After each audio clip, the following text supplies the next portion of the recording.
की वीडियो में हम नेपोलियन बोनापार्ट के बारे में और कुछ बातें जानेंगे। तो चलिए शुरू करते हैं। इंग्लैंड से दोबारा युद्ध। नेपोलियन द्वारा देश तथा जनता की भलाई के लिए किए गए कार्यों के कारण उसकी लोकप्रियता अधिक बढ़ गई थी। नेपोलियन के प्रतिनिधि पद का कार्यकाल मात्र 10 वर्ष का था, जिसमें से 2 वर्ष पलक झपकते ही गुजर गए। 8 वर्ष शेष थे। जाहिर है आगामी 8 वर्षों की समाप्ति के बाद यह पद उसके प्रतिद्वंदी के पास जाता। शायद ऐसा न भी होता, क्योंकि यह सब नेपोलियन के व्यवहार पर निर्भर करता था कि वह अपने शासनकाल में फ्रांस की कितनी उन्नति करता है। नेपोलियन की इच्छा थी कि अपना कार्यकाल पूरा करने के बाद भी वह आगामी 10 वर्षों तक उसी पद पर बना रहे। उसने इस संबंध में सीनेट को संकेत किया। नेपोलियन की अच्छाइयों पर मुग्ध होकर सीनेट ने यह प्रस्ताव पारित कर दिया। हमारा यह प्रथम प्रतिनिधि वर्तमान कार्यकाल समाप्त होने पर 10 वर्ष के लिए पुनः चुना जाएगा।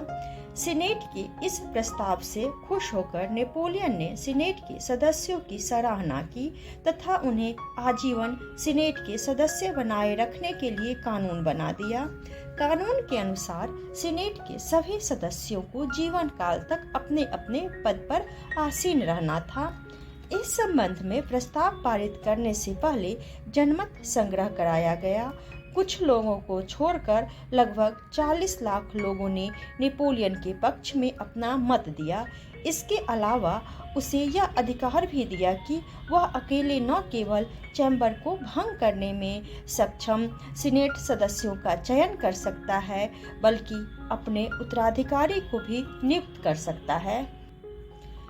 ताजपोशी के दिन नेपोलियन ने अपनी तुलना यूरोप के अन्य शासकों से की। सभी ताज पहनते थे। नेपोलियन खुद को सबसे अलग समझता था, अतः उसने जीवन पर्यंत बिना ताज पहने शासन करने का निश्चय किया। फ्रांस की बागडोर जैसे ही नेपोलियन के हाथों में आई, पूरे यूरोप में यह खबर आग की तरह फैल गई। पूरा यूरोप उसके फ्रांस का शासक बनने से थर्रा उठा। सभी देशों को भय हुआ। फ्रांस का तख्ता पलटने व युद्ध प्रिय नेपोलियन अत्यंत महत्वाकांक्षी है। कदाचित यूरोप की शांति भंग होने वाली है। उनका यह भय निराधार नहीं था। सभी देश इस बात से परिचित थे कि नेपोलियन पूरे यूरोप पर एक छत्र शासन करने का प्रबल इच्छुक है। अपनी इस प्रवृत्ति का वह पहले भी प्रमाण दे चुका था।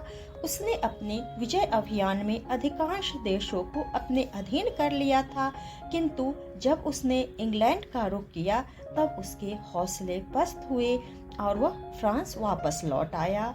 उस समय नेपोलियन जनरल था, किंतु अब फ्रांस का शासक था। फ्रांस के समस्त अधिकार उसके हाथों में थे। अब वह अपनी इच्छा के अनुरूप कार्य करने के लिए स्वतंत्र था। उसके महाशक्ति बनकर उभरने पर इंग्लैंड भयभीत तो नहीं था, मगर यूरोप में शांति कायम रह सकेगी, इसके प्रति वह शंकित था। वह नहीं चाहता था कि बार बार युद्ध हो और जानो माल की क्षति से शांति भंग हो। लेकिन इंग्लैंड के प्रति नेपोलियन की घृणा से खुद इंग्लैंड ही नहीं, बल्कि खुद यूरोप के अन्य देश भी परिचित थे। सभी को यह विश्वास था कि वह इंग्लैंड को चुनौती अवश्य देगा। इंग्लैंड ने कूटनीति से काम लिया और रूस, ऑस्ट्रिया, इटली आदि शक्तिशाली देशों को एकजुट करने तथा उनकी ताकत का नेपोलियन के विरुद्ध इस्तेमाल करने की योजना बनानी आरंभ कर दी। इस योजना के तहत उसने यूरोप के अन्य देशों को भड़काकर अपने साथ कर लिया। वे सभी देश नेपोलियन के विरुद्ध इंग्लैंड के लिए जासूसी करने लगे। इधर नेपोलियन के जासूस भी सक्रिय थे। जल्द ही नेपोलियन को अपने जासूसों की रिपोर्ट से इंग्लैंड की जासूसी का पता चल गया। वोरबीन का निवासी ड्यूक ब्रिटेन के लिए जासूसी कर रहा था। नेपोलियन ने उसे गिरफ्तार करा लिया तथा उस पर फौजी अदालत के तहत मुकदमा चलाया गया। कृति व शांति देने वाली अनुकूल राजनीतिक परिस्थितियों के अभाव में भी आशातीत प्रसिद्धि प्राप्त करने वाले ड्यूक का कोर्ट मार्शल किया गया। किसी बहादुर व निर्भीक सरदार की भांति उसने सब कुछ सहकर न्यायालय के बाहर अधिकारियों का मुकाबला किया। राज्यसभा के एक सदस्य ने ड्यूक से पूछा, क्या तुम्हारा अंग्रेज सार्जेंट के साथ किसी प्रकार का संबंध है? ड्यूक ने उत्तर दिया, नहीं। क्या तुम्हारा इरादा राइन को पार करके तथा अल्साके पर आक्रमण कर पिचेग्रू के षड्यंत्र को सफल बनाना था? नहीं। क्या तुम अंग्रेज सरकार से पेंशन प्राप्त करते हो? हाँ। सदस्य ने अगला प्रश्न किया, क्या तुम अंग्रेज सरकार की सेवा करना चाहते हो? ड्यूक ने निर्भीक भाव से उत्तर दिया, हाँ, अपने देश को स्वतंत्र कराने के लिए मैं ऐसा करना चाहता हूँ। इसका अर्थ यह है कि तुमने फ्रांस के विरुद्ध हथियार उठाने के लिए इंग्लैंड की तरफ से कार्य किया? हाँ। फ्रांस की अदालत ने ड्यूक को मृत्युदंड दिया। अगले दिन प्रातःकाल ड्यूक को गोली मार दी गई। इस संबंध में नेपोलियन ने अपने विचार व्यक्त करते हुए कहा था, हमारे पास षड्यंत्रकारियों द्वारा फ्रांस में फैलाई जाने वाली अव्यवस्था के अकाट्य सबूत हैं। उन्हें आशा थी कि मुझे मारकर वह क्रांति को समाप्त कर देंगे।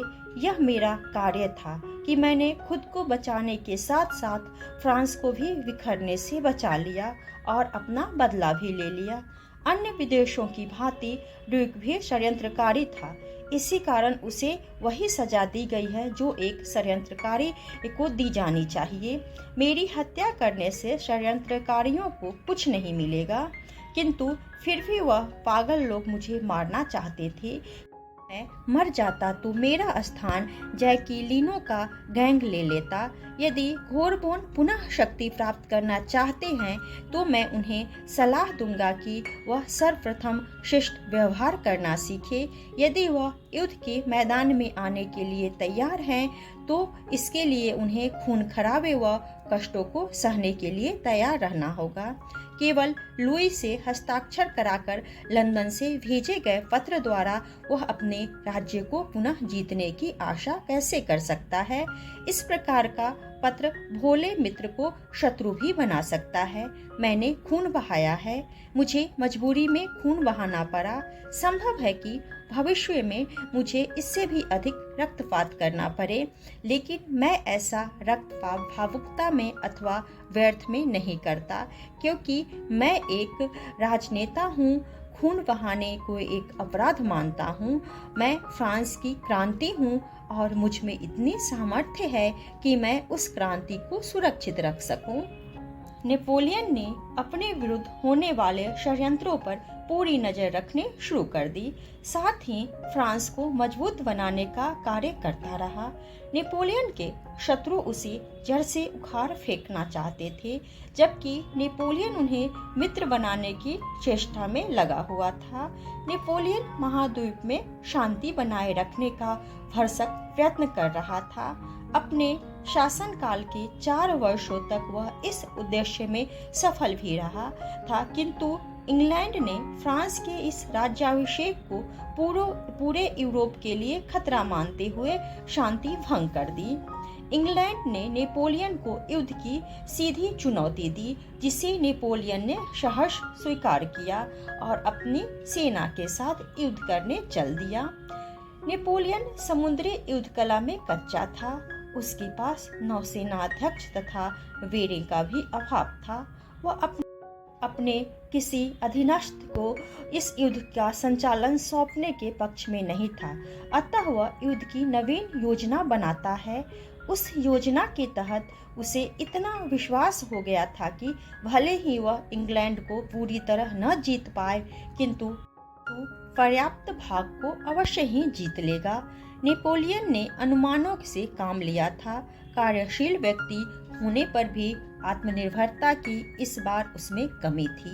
इंग्लैंड की जल सेना अत्यंत शक्तिशाली थी, किंतु नेपोलियन के मंसूबे तूफानी रुख इख्तियार कर चुके थे। युद्ध नियति थी कि सेना कम होने पर भी शत्रु के सामने डटे रहें।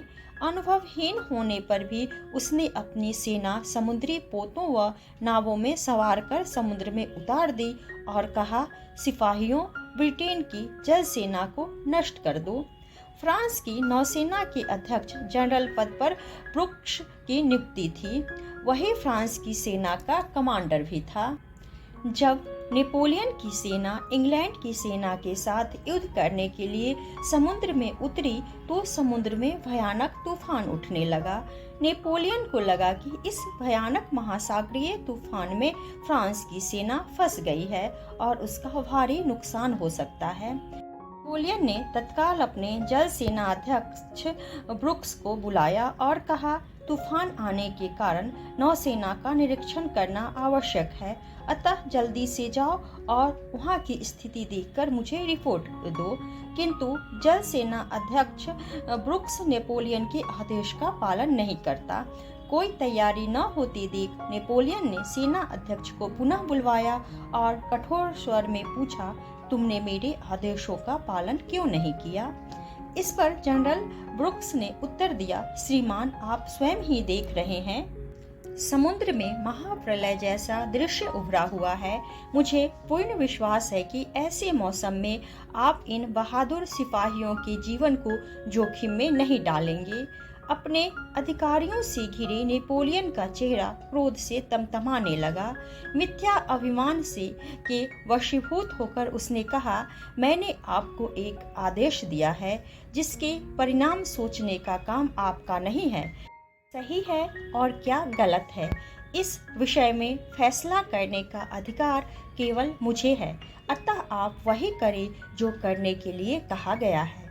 माफ कीजिएगा श्रीमान, जल सेना अध्यक्ष ब्रुक्स ने सपाट स्वर में कहा, मैं आपके इस आदेश का पालन नहीं कर सकता। उसके इस उत्तर पर वहां मरघट सी खामोशी छा गई। क्रोध में भर नेपोलियन हाथ में थमी स्टिक को घुमाने लगा। स्टिक को ऊपर उठाए बिना जैसे ही वह ब्रुक्स की तरफ बढ़ा, ब्रुक्स ने एक कदम पीछे हटकर अपना हाथ तलवार की नोक पर रख लिया। इस दृश्य को देख रहे अन्य अधिकारी हक्के बक्के रह गए। तभी नेपोलियन ने आवेश में आकर जनरल, 24 घंटे के भीतर तुम बोलोन छोड़ दो और हॉलैंड चले जाओ।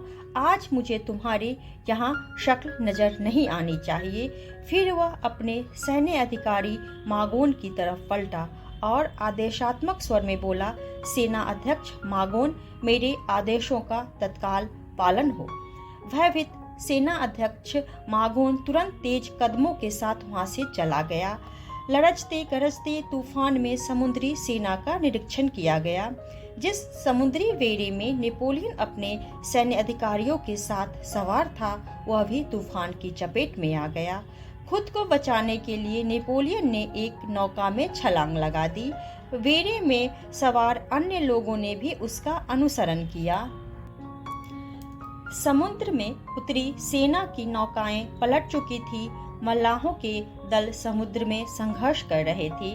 तूफान इतना भयानक था कि उसने आगे बढ़ चुकी सेना को वापस लौटने का भी मौका नहीं दिया। इस तूफान की चपेट में आकर फ्रांस के 200 सैनिक मारे गए। अगले दिन समुद्र के किनारे फ्रांसीसी सेना के शव ही शव नजर आ रहे थे।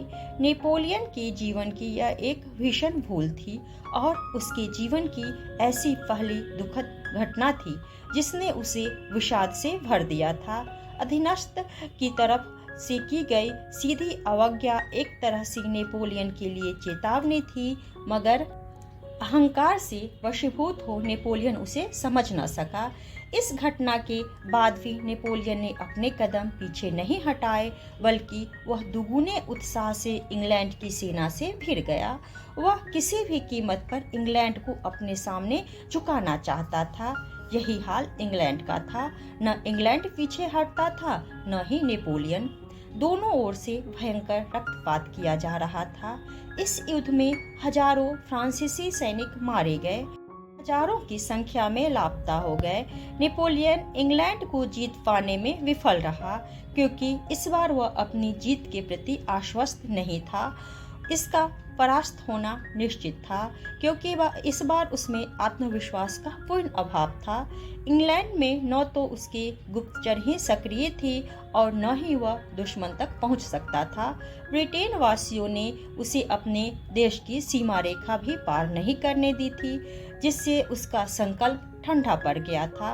वह इस प्रायद्वीप को स्थल मार्ग से जीत सकता था। जल मार्गीय युद्धों में वह अभी तक अनुभवहीन था। फ्रांस का शासक बनने के बाद नेपोलियन का पहला लक्ष्य शांति बनाए रखना था, जिसके लिए वह अनेक वर्षों से अपना संचित शक्ति का प्रयोग कर रहा था।